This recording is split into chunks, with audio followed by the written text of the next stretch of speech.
9 जून 2024 सुबह के तकरीबन 9:40 बेंगलोर की कामाक्षी पाल्य नाम की एक जगह पे एक ब्रिज आता है जिसका नाम है सुमाना हली ब्रिज।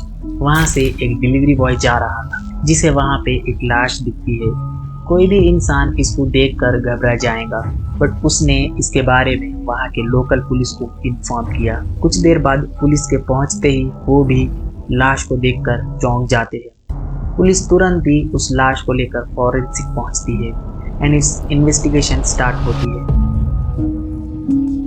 पुलिस को वहां क्राइम स्पॉट पे कोई भी एविडेंस मिलता ही नहीं जिससे उस लाश का पता लगा सके। एंड फॉरेंसिक की प्रीलिमिनरी एनालिसिस से यह पता चल रहा था कि आदमी की उम्र 30 से 35 साल की होगी और उसकी मौत हुए तकरीबन 24 घंटे से ज्यादा हुए हैं।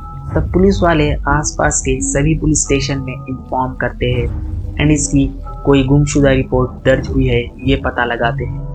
तब उन्हें पास ही के पुलिस स्टेशन में एक मिसिंग रिपोर्ट मिलती है। क्राइम स्पॉट की जगह से 170 से 200 किलोमीटर की दूरी पे एक शहर आता है चित्रदुर्गा। वहाँ के एक आदमी रेणुका स्वामी 8 जून रात के तकरीबन 9 बजे से गायब थे। पुलिस फौरन रेणुका स्वामी के पेरेंट्स को फॉरेंसिक लैब ले जाती है एंड उस लाश की शिनाख्त कराती है और पता चलता है कि वो जो डेड बॉडी थी वो उसी आदमी रेणुका स्वामी की थी।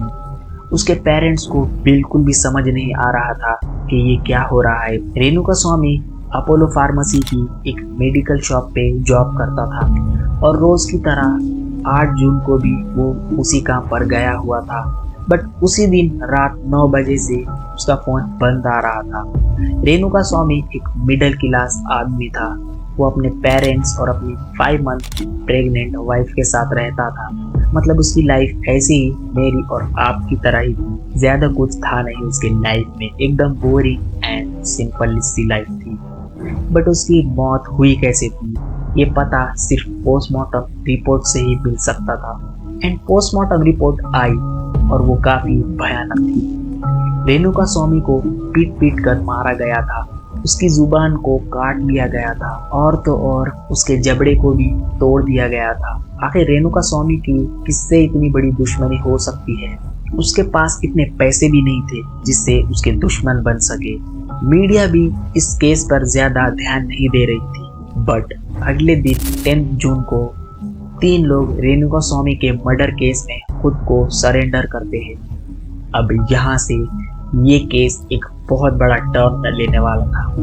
अब ये केस एक ऐसे आदमी से जुड़ने वाला था जिसे आप सब जानते हैं। बहुत से लोग इसे आइडल मानते होंगे, डाई हार्ड फैन होंगे, Darshan Thoogudeepa.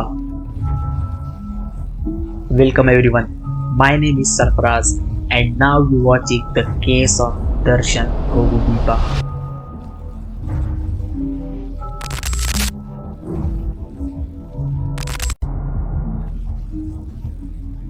June 2024 Kamakshi Palya police station में 3 लोग अपने आप को रेणुका स्वामी के केस में सरेंडर करते हैं और कहते हैं कि रेणुका स्वामी का मर्डर हम लोगों ने किया है। वो तीनों थे केशव मूर्ति, कार्तिक एंड राघवेंद्र। देखा जाए तो पुलिस वालों को बिना कुछ किए अपराधी मिल गया था। जब पुलिस वाले इनसे मर्डर के कारण पूछते हैं तब ये तीनों बताते हैं कि इनका रेणुका स्वामी के साथ पैसों का लेन देन था। रेणुका स्वामी इनके पैसे लौटा नहीं रहा था। पुलिस वालों को इन पे बहुत डाउट हुआ।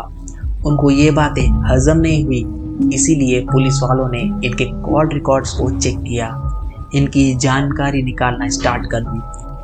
उनके रिकॉर्ड्स चेक करते समय पुलिस को एक नंबर ऐसा मिला जिससे वो रेगुलरली बात कर रहे थे। तब पुलिस उस नंबर की भी डिटेल्स निकलवाती है तो पता चलता है वो नंबर किसी आम इंसान का नहीं था बल्कि कन्नड़ा इंडस्ट्री के सुपरस्टार दर्शन का था। इनका कन्नड़ा मूवीज में बहुत बड़ा नाम है। इनके फैंस भी काफी ज्यादा है जो इसको बहुत मानते हैं। आखिर इन तीनों अपराधियों का उस फिल्म स्टार से क्या संबंध था? क्या दर्शन इस मर्डर में शामिल था या दर्शन ने खुद इस मर्डर को करवाया था या फिर दर्शन ने खुद ही इस मर्डर को अंजाम दिया था? दर्शन थोगू दीपा कन्नड़ा के one of the most popular actor, जिसने 35 से भी ज़्यादा फिल्म्स में लीड एक्टर काम किया है और एक बहुत ही बड़ा इनका फैन बेस है। उसकी बहुत सी फिल्म्स हिट जाती है और वो सब उसके डाई हार्ड फैंस की वजह से था।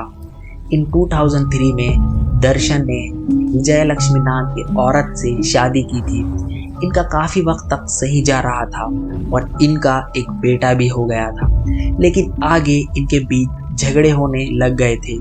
वो इतने बढ़ गए थे कि इन 2011 में विजय लक्ष्मी ने दर्शन के खिलाफ फिजिकल वायलेंस का केस भी ठोक दिया था, बट ये केस को किसी तरह रफा दफा कर दिया गया और आगे ऐसे ही चला। यहाँ पे इस केस में कन्नड़ा की एक मॉडल की एंट्री होती है, पवित्रा गौड़ा। पवित्रा गौड़ा को फिल्म इंडस्ट्री में आने का बहुत शौक था, इसीलिए उसने दर्शन से दोस्ती की। बट यहाँ पे एक ट्विस्ट है कि पवित्रा गौड़ा ऑलरेडी शादीशुदा थी एंड उसकी बेटी भी थी एंड पवित्रा दर्शन के और भी ज़्यादा क्लोज आ रही थी और दर्शन भी शादीशुदा था और उसका एक बेटा भी था, बट दोनों एक्स्ट्रा मैरिटल अफेयर में पड़ जाते हैं। अहम बात तो ये है कि इनके एक्स्ट्रा मैरिटल अफेयर के बारे में ना ही फैंस को और ना ही मीडिया को किसी को भी पता ही नहीं था। लेकिन 24 जनवरी को पवित्रा अपने इंस्टाग्राम हैंडल पे एक पोस्ट डालती है with the caption 1 decade down forever to go 10 years to over relationship, और ये रील बहुत ही वायरल चला जाता है।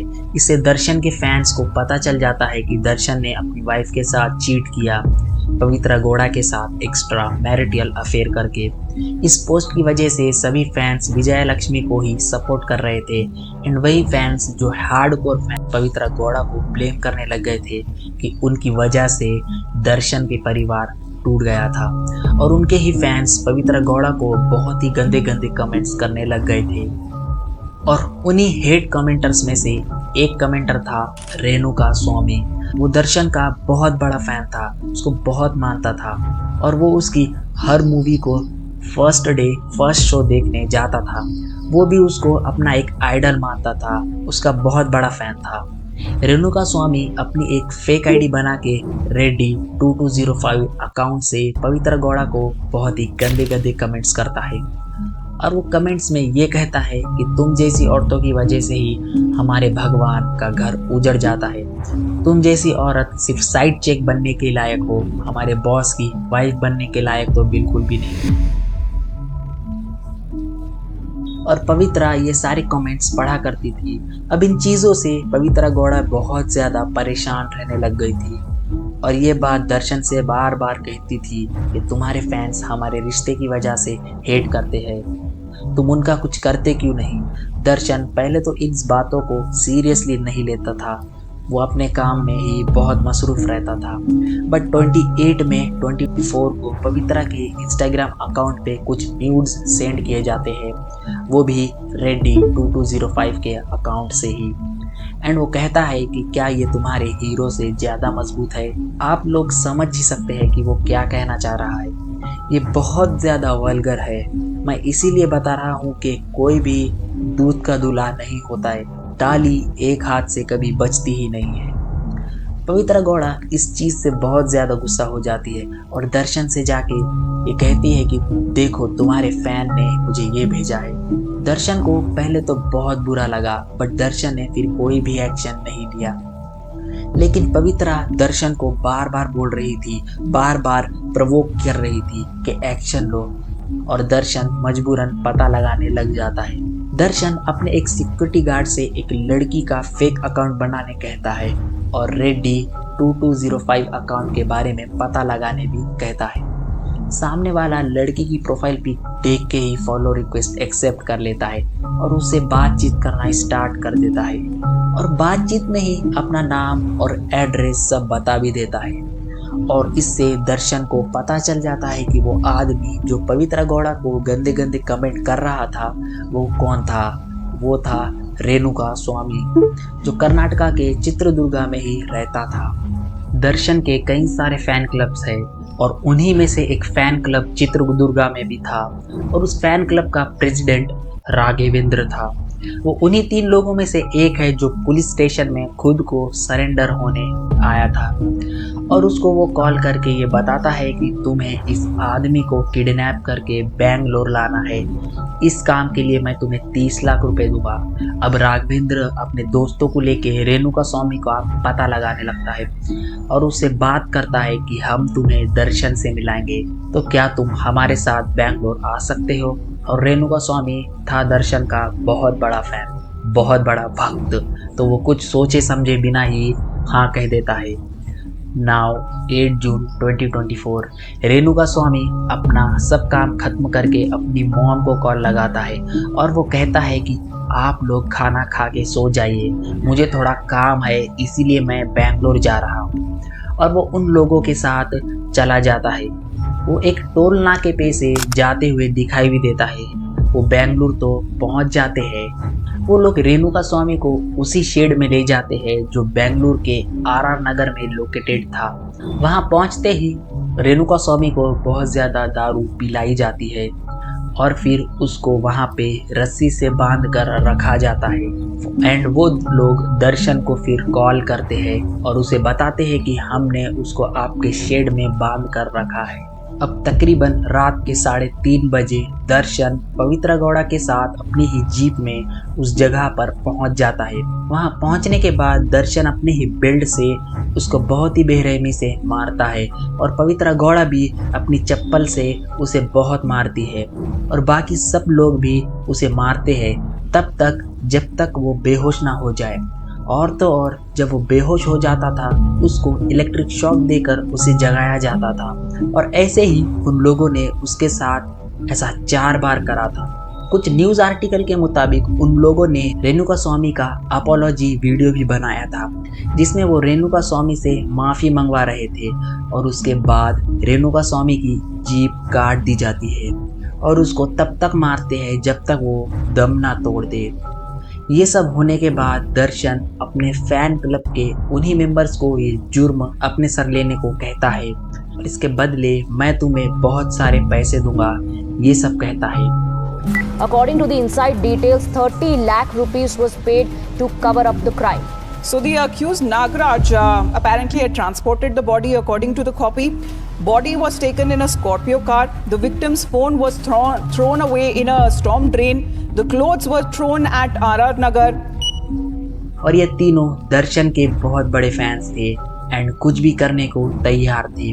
उसके बाद वो लोग दर्शन से पैसे लेते हैं एंड सारा इल्ज़ाम अपने सर पे लेने को तैयार हो जाते हैं। दर्शन के कहने पे ही वो लाश को भी ठिकाने लगाते हैं और वो लोग उस लाश को कामाक्षी पाल्य के ही एक नाले में ही फेंक देते हैं और अपने आप को सरेंडर कर देते हैं।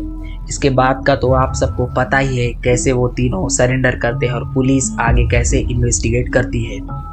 आज इस केस में दर्शन और पवित्रा गौड़ा को पकड़ के लगभग 17 अक्यूज्ड पाए गए हैं जिनमें से दर्शन को छोड़ के बाकी सबको बेंगलोर के सेंट्रल जेल में डाल दिया गया है एंड दर्शन को 14 डेज की जुडिशियल कस्टडी में रखा गया है एंड ये केस अभी तक क्लोज नहीं हुआ है। इतना सब होने के बाद आज भी काफ़ी सारे लोग प्रोटेस्ट करते हैं कि दर्शन को बाहर लाने के लिए। मैं नहीं जानता कि ये लोग कैसे हैं, इनके दिमाग में आखिर चल क्या रहा है, आखिर इनके दिमाग में भरा क्या है। बट इतना सब जानने के बाद भी उनके जो भगवान है, उनके जो लीडर है, उसको वो बाहर लाना चाहते हैं और ये उनकी गलती को माफ़ कर देना चाहते हैं। इससे आप लोगों को इतना समझ आ जाएगा कि रील और रियल में बहुत ज़्यादा फ़र्क है। एक बात और, ताली कभी भी एक हाथ से बजती ही नहीं। अगर रेणुका स्वामी सामने से कुछ कहता ही नहीं था, अपनी लाइफ में ही ध्यान देता था, तो कभी कुछ ऐसा होता ही नहीं था। अपने आइडल्स सोच समझ के चुनना चाहिए। ज़रूरी नहीं है कि आपको जो दिखाया जा रहा है वो सच हो।